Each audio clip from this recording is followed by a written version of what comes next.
This is Ned Brooks inviting you to Meet the Press.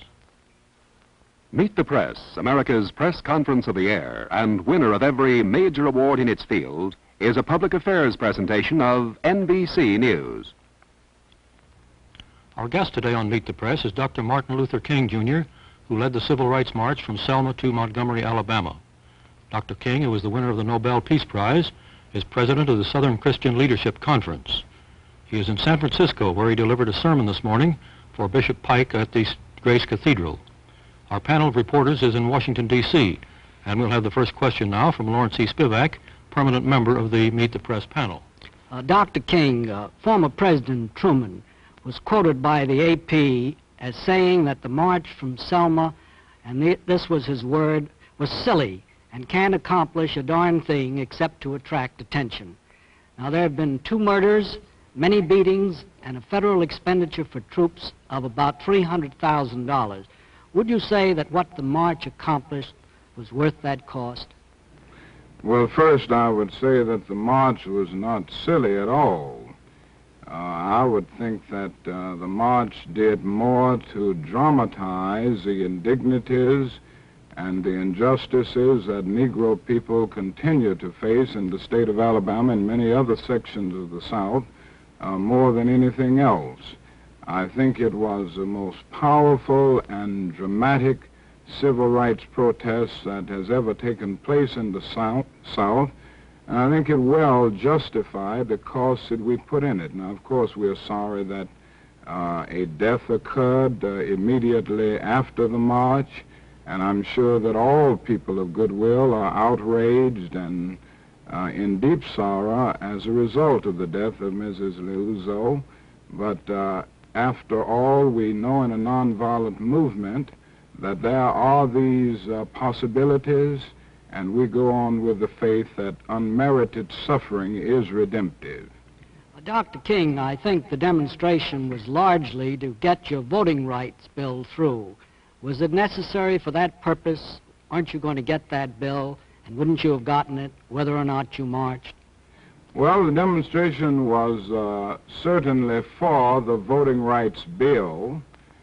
However, we must recognize that there are other very tragic conditions existing in the state of Alabama which are as humiliating, as degrading, and as unjust as the denial of the right to vote, namely police brutality. And we marched on the state of the capital of Alabama to protest the long night of brutality, the constant murders that continue to take place in that state. For after all, under the administration of Governor Wallace, there have been 10 persons actually killed and murdered, and nothing has been done about it. There have been untold bombings of homes and churches. Again, nothing has been done about this on the whole, and we were marching there to protest these brutalities, these murders, and all of the things that go along with them, as much as to gain the right to vote. So it was a twofold march aimed at trying to rectify the conditions of Alabama and expose the evils that are deeply engulfed in that state. Dr. King, you had your great demonstration, and Governor Leroy Collins, head of the Community Relations Service, hoped there would be a respite from demonstrations in Alabama in order to give the state an opportunity to solve some of the problems. Do you think there should be a respite in Alabama now? Well, here again, with the murder of Mrs. Liuzzo on the eve, the night after the march, I can't see how there can be a respite. This is a state that continues to deal with human life as it is nothing. This is a state that continues to make murder a sort of nice pastime and gives respectability to resistance and defiance of the law. This is a state that continues to do all of the things that are contrary to our democratic creed, at least the political power structure of the state. And in the light of this, it seems to me that it will be necessary to continue to demonstrate until these conditions are removed. We don't believe in demonstrating for demonstration's sake. We don't have demonstration fever, but we do feel that as long as the conditions of injustice and man's inhumanity to man infiltrate that state, it will be necessary to demonstrate in order to bring these issues to the surface and lay them square before the conscience of the nation. Then, as I understand it, Dr. King, you see no end to demonstrations at the present, either in Alabama or in other sections of the country? No, I don't. I don't believe in the indiscriminate use of demonstrations, but I think as long as we have the problems with us, we're going to have demonstrations. And I think in the immediate, we must face the fact that Alabama has not come to terms with its conscience. Too many people of goodwill, and I do feel that there are many white people of goodwill and very decent white people in Alabama, but they have abdicated responsibility to the governor and to the sheriff clerks and to the bull corners. And for this reason, we feel that we have a moral obligation to keep these issues before the public, before the American conscience, before the mainstream of our nation, so that somebody will do something about it, and demonstrations have proved to be the best way to do this. Dr. King, would you list for us the barriers remaining which you believe must be destroyed before you and your followers will stop these demonstrations and give the South the chance to catch up? Yes, first, there must be an agreement on the part of the political power structure of the South to guarantee the unhampered right to vote. This must be done with zeal, and it must be done with good faith. And this means removing every obstacle, including the poll tax. Now, there are some states in the hardcore South and other sections of the South that still have the poll tax in state elections, and we feel that this must be removed. Secondly, we confront the problem of brutality from sheriffs and from other police forces, from other law enforcement agents, and we feel that before demonstrations can cease, something must be done to end this kind of unnecessary abuse of police power and what we see as outright police brutality. Third, I would like to say that if our demonstrations are to stop, there must be some equality in terms of grappling with the problem of poverty.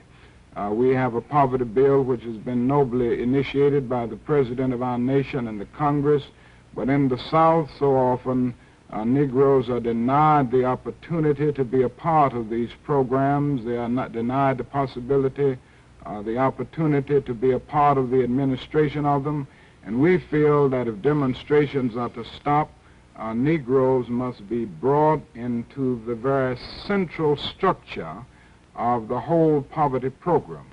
And then along with that, I think that is a great necessity to get every local governmental agency to go on record for being in line with law and order. All of these things are necessary before we can call a halt to demonstration. We'll be back with Meet the Press and more questions for our guest, Dr. Martin Luther King, Jr. First, this message. Now back to Meet the Press. Please remember, questions of our panel do not necessarily reflect their own point of view. Here is your moderator, Ned Brooks. Resuming our interview, our guest today on Meet the Press is Dr. Martin Luther King, Jr., who is in San Francisco. On our panel of reporters in Washington, D.C., you have just met Lawrence Spivak. Our other reporters today are Tom Wickert of the New York Times, James J. Kilpatrick of the Richmond News Leader, and John Chancellor of NBC News. We'll continue the questions now with Mr. Wickert. Dr. King, you said a moment ago that Alabama was a state that gives respectability to the resistance and defiance of the law. And you listed an observance of the law by local agencies in the South as one of the cardinal aims that you were seeking. Yet on March the 9th, you led the second march on Montgomery, in violation of a federal injunction not to march. You said that order was unjust, and John Lewis, one of your colleagues, said that the Negroes had a constitutional right to march, injunction or no injunction. Now, was that in keeping with the spirit of nonviolence and the restraint that has always characterized your movement, and could you explain your reasoning in defying the court order that day?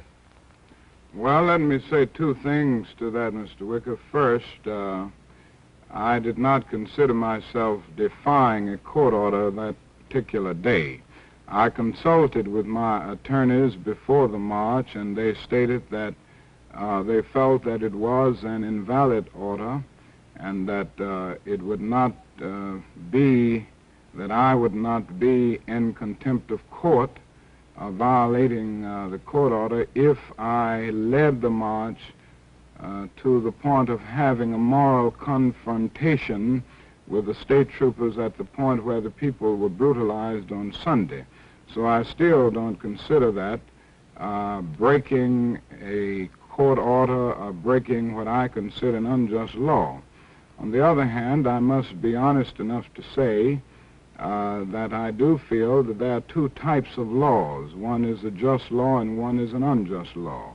I think we all have moral obligations to obey just laws. On the other hand, I think we have moral obligations to disobey unjust laws, because non-cooperation with evil is as much a moral obligation as is cooperation with good. I think the distinction here is that when one breaks a law that conscience tells him is unjust, he must do it openly, he must do it cheerfully, he must do it lovingly, he must do it civilly, not uncivilly, and he must do it with a willingness to accept the penalty. And any man who breaks a law that conscience tells him is unjust and willingly accepts the penalty by staying in jail in order to arouse the conscience of the community on the injustice of the law is at that moment expressing the very highest respect for law. Well, I can sympathize with a good deal of that, but it seems to me you get into a very difficult point here at which one man's conscience is set, in fact, above the conscience of society, which has invoked the law. How are we to enforce law when a doctrine is preached that one man's conscience may tell him that the law is unjust when other men's conscience don't tell them that?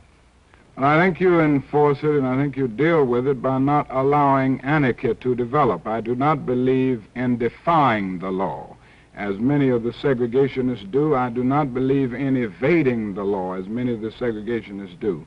The fact is that most of the segregationists and racists that I see are not willing to suffer enough for their beliefs in segregation, and they are not willing to go to jail. I think the chief norm for guiding the situation is the willingness to accept the penalty. And I don't think any society can call an individual irresponsible who breaks a law and willingly accepts the penalty if conscience tells him that that law is unjust. And I think that this is a long tradition in our society. It's a long tradition in biblical history. Meshach and Abednego broke an unjust law, and they did it because they had to be true to a higher moral law. The early Christians practiced civil disobedience in a superb manner. Academic freedom would not be a reality today if it had not been for Socrates, and if it had not been for Socrates' willingness to practice civil disobedience. And I would say that in our own history, there's nothing that expresses massive civil disobedience any more than the Boston Tea Party, and yet we give this to our young people and our students as a part of the great tradition of our nation. So I think we're in good company when we break unjust laws, and I think those who are willing to do it and accept the penalty are those who are part of the saving of the nation. Mr. Kilpatrick. In drawing your distinctions between just laws and unjust laws, Dr. King, do you distinguish between statutory laws, such as a local ordinance requiring segregation, and the law that is promulgated by a court in the form of an injunction? Yes, I do distinguish between these. It does depend, however, Mr. Kilpatrick, on the court that renders the decision. and it does depend on the situation. There can be no gainsaying of the fact that many of the state courts actually misuse and abuse the judicial process. And I would make a distinction here between a decision that comes from a state court that is committed to preserving segregation and a federal court that is committed to bringing the basic and underlying truths of the Constitution into being. One distinguished jurist has said, justice too long delayed is justice denied. And we have seen courts that have delayed justice and in the process denied justice. So I would make a distinction here, but I think that the situation is one that has to be taken under consideration. In your book, you described the opinion of the Supreme Court in the school segregation cases as just law, if you recall. Suppose the Supreme Court were to decide in some particular case against the interests of the demonstrators, as the court very nearly decided in January in the Cox case. Would you then regard such an opinion of the Supreme Court as unjust law to be disobeyed? Well, that's a rather iffy question, Mr. Kilpatrick. I would have to face it when I come to it, or when we face that in our society. I happen to feel that the Supreme Court has made a decision that it will never reverse. On the other hand, I might say that one has to understand what I mean by a just law. I think a law is just which squares with the moral law, and I think a law is unjust which is out of harmony with the moral laws of the universe. Then the Supreme Court in the past has been unjust, has it not then, in those cases in our history when it upheld segregation? I think there are laws that have come into being that I considered unjust, and I think the moral conscience of the nation considered unjust. This does not mean that the persons who rendered the decision were unjust people or that they were evil people. It simply meant that at that particular time they did not have the foresight to see what, let us say, back in 1896, Justin Holland saw. They differed among themselves. While most of the jurists rendered a decision making separate but equal the law of the land, there was a Justin Holland who said at that time that the Constitution is colorblind and rendered a dissenting opinion, which has now become the majority opinion of our country. Dr. King, we have reports from Atlanta which indicate that you will recommend to the nation's labor unions a nationwide work stoppage to keep the plight of Alabama Negroes before the country. Now, can you give us some details on this plan? Yes, Mr. Chancellor. I think the conditions in Alabama have degenerated to such a low level of social disruption and such a low level of man's inhumanity to man that the whole conscience of the nation must rise up and engage in some kind of creative, firm action program that will bring the business leaders and the decent people of Alabama to the point of bringing pressure to bear on Governor Wallace and other officials who are responsible for this reign of terror. I left Alabama last week after the march feeling that we had made a great triumph, and we certainly did in the march, and that maybe we would see a brighter day all over the state of Alabama. But the fact is, Governor Wallace refused to see those who had a petition to present, and not long after that, Mrs. Luzo was brutally shot down in an automobile on Highway 80. This is just one other example of something that we've faced in the state of Alabama for a number of years. Consequently, I think that it is necessary for the nation to rise up and engage in a massive economic withdrawal program on the state of Alabama. To put it another way, I think the time has come for all people of goodwill to join in an economic boycott of Alabama products. So I'm, in a few days, planning to call on the trade unions to refuse to transport or use Alabama products. I hope to call on all Americans to refuse to buy Alabama products. And I hope to call on the Secretary of Treasury of the United States to withdraw all federal funds that it has on deposit in Alabama banks. And finally, I think it is necessary to call on all federal agencies in line with the 1964 Civil Rights Bill to withdraw support from a society that has refused to protect life and the right to vote. Mr. Spivak. Dr. King, the columnists Evans and Novak recently charged that the moderate Negro leaders, including you, have feared to point out the degree of communist infiltration in the civil rights movement. Have communists infiltrated the movement? I certainly don't think so, Mr. Spivak, and I would like to vigorously deny that. I have no evidence for such an accusation, and I might say that in our bylaws, certainly in SCLC and the NAACP and CORE and SNCC and the Urban League and all of the civil rights organizations, we make it clear that communists cannot be in official positions and cannot be in the membership. Beyond this, I think I could say that the philosophical undergirdings of our movement would make communism impossible and would have communists on alien territory. For our movement has been based and is still based on a philosophy of nonviolence. Dr. King, Yes? the AP reported the other day that a picture of you taken in 1957 at a Tennessee interracial school is being plastered all over Alabama billboards with the caption, "Martin Luther King at a Communist Training School."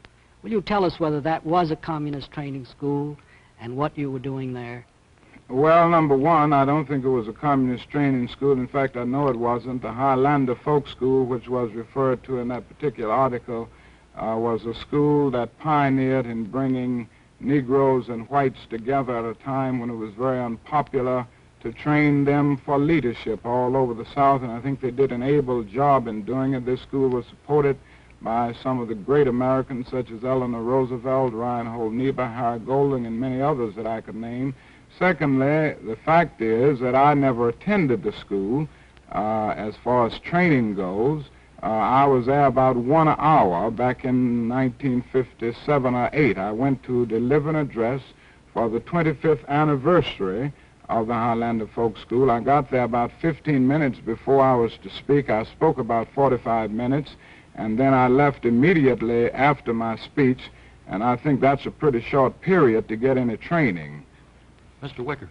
Dr. King, your movement has been distinguished for its nonviolent approach. But your people are under great pressures in many cases. How deeply do you fear the eruption of Negro violence in pursuit of Negro rights? I feel that we will continue to have a nonviolent movement, and we will continue to find the vast majority of Negroes committed to nonviolence, at least as the best tactical approach, and from a pragmatic point of view, is the best strategy in dealing with the problem of racial injustice. Realism impels me to admit, however, that when there is justice and the pursuit of justice, violence disappears, and where there is injustice and frustration, the potentialities for violence are greater. And I would like to strongly stress the point that the more we can achieve victories through nonviolence, the more it will be possible to keep the nonviolent discipline at the center of the movement. But the more we find individuals facing conditions of frustration, conditions of disappointment and seething despair as a result of the slow pace of things and the failure to change conditions, the more it will be possible for the apostles of violence to interfere. I'm sorry, but I see that our time is up. Thank you very much, Dr. King, for being with us on Meet the Press. I'll be back with you in just a minute. First, this message. Next week on Meet the Press, our guest will be another headline figure in the news. Now, this is Ned Brooks saying goodbye for Dr. Martin Luther King, Jr., and Meet the Press. Join us each Sunday for News in the Making as the nation's top reporters put challenging questions to world leaders on Meet the Press, America's press conference of the air. A hero's welcome is planned in New York City for Virgil Grissom and John Young. NBC News will cover this event beginning tomorrow at noon, 11 Central and 9 a.m. Pacific Time. Now stay tuned for Profiles in Courage as Tom Bosley stars as George W. Norris, the senator from Nebraska, next on NBC. This is Lee Dayton speaking. Meet the Press has been a public affairs presentation of NBC News and has come to you live from KRON-TV in San Francisco and Washington, D.C.